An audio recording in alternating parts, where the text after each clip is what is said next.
શેરભા ward number 15 Bharatiya Janata પાર્ટીના ઉમેદવાર ના એ બધું પાયા વિહોણી વાત છે। મારા ભાઈ છે PISABમાં મોરબી નોકરી કરે છે અને એ બધી પાયા વિહોણી વાત છે। કોઈ મુદ્દો છે નહીં એમની પાસે કે વોર્ડમાં કઈ વાતને લઈને ચર્ચા કરવી। મારા ભાઈ છે, અમે મળતા હોઈએ છીએ, પણ એને કોઈ પ્રચાર કરવાની જરૂર નથી। અમે અમારો પ્રચાર કરીએ જ છીએ। છેલ્લા કેટલા વર્ષથી જનસેવા કાર્યાલય ચલાવીએ છીએ, લોકોના દિલમાં અમે છીએ અને સરકારી યોજનાના લોકોને લાભ અપાવીએ છીએ। સરકારી કામ અમે જે કાંઈ લાભ હોય દેવડાવીએ છીએ। સરકારે જે કાંઈ યોજના આપી છે, આજ 5 વર્ષથી આ જનસેવા કાર્યાલય ચલાવીએ છીએ, એટલે ભાઈને કાંઈ પ્રચાર કરવાની જરૂર નથી।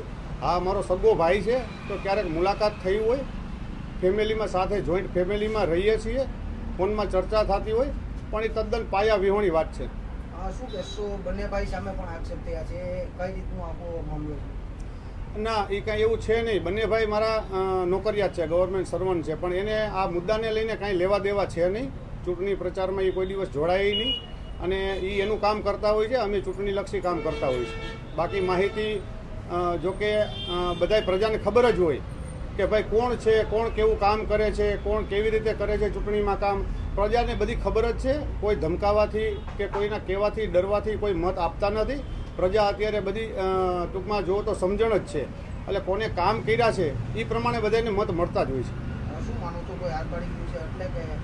હોઈ શકે કે કદાચ માનો કે આજે ઘણા વર્ષથી વિપક્ષના કોર્પોરેટરો આ વોર્ડમાં ચૂંટાઈ આવે છે અને આ વખતે ભારતીય જનતા પાર્ટીનો 100% વિજય થવાનો છે, તો કદાચ ક્યાંક ને ક્યાંક એવું હોઈ શકે। વિડીયો વાયરલ થયો છે, એમાં ના, એમાં બીજી કંઈ ચર્ચા જ નથી।